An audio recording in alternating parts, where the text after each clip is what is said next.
I got so much motherfucking design on right now. Bring it back, make it clap. I got 3 old thoughts, new block, where that thing. Sel bakteri tersusun atas struktur utama pembentuk sel dan struktur tambahan sel. Salah satu struktur utama pembentuk sel bakteri adalah dinding sel. Dinding sel ini terletak pada lapisan terluar dari strukturnya. Dinding sel juga mempunyai fungsi sebagai pelindung isi dari sel bakteri secara keseluruhan dan sebagai pemberi bentuk pada sel bakteri. Struktur sel bakteri cenderung kaku dan tidak elastis. Hal ini disebabkan oleh adanya senyawa peptidoglykan yang menjadi pembentuk dinding sel bakteri. Senyawa peptidoglykan ini termasuk senyawa yang bersifat polimer dan terdiri dari banyak unit yang berulang dan terbentuk dari senyawa polisakarida dan polipeptida.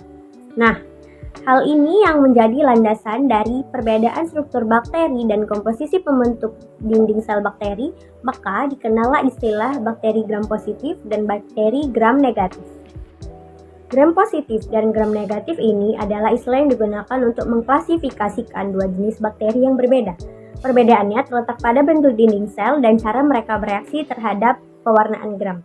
Sedangkan, apa itu pewarnaan gram?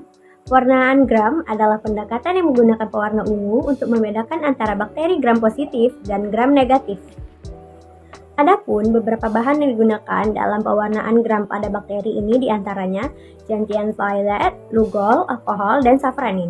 Bakteri gram positif lebih menyerap warna primer atau gentian violet, dan bakteri gram negatif menyerap warna sekunder atau safranin.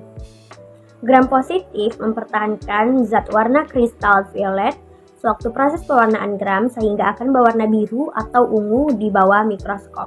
Di sisi lain, bakteri gram negatif akan berwarna merah muda dan perbedaannya didasarkan pada perbedaan struktural dinding sel yang berbeda dan dapat dinyatakan oleh prosedur pewarnaan gram.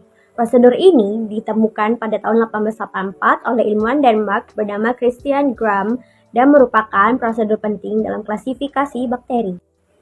Karakteristik dinding sel gram positif yaitu homogen dan tebal serta sebagian besar tersusun dari peptidoglykan, polisakarida lain dan asam teikoid yang dapat menyusun dinding sel. Bentuk selnya bulat, batang atau berfilamen dan bereproduksi dengan cara pembelahan biner. Sedangkan karakteristik dinding sel gram negatif yaitu peptidoglykan di antara membran dalam dan membran luar, serta adanya membran luar yang terdiri dari lipid, protein, dan lipopolisakarida. Bentuk selnya bulat, oval, batang lurus atau melingkar seperti tanda koma, helix, atau filamen. Beberapa di antaranya mempunyai selubung atau kapsul. Dan cara bereproduksinya dengan pembelahan biner, kadang-kadang menggunakan pertunasan.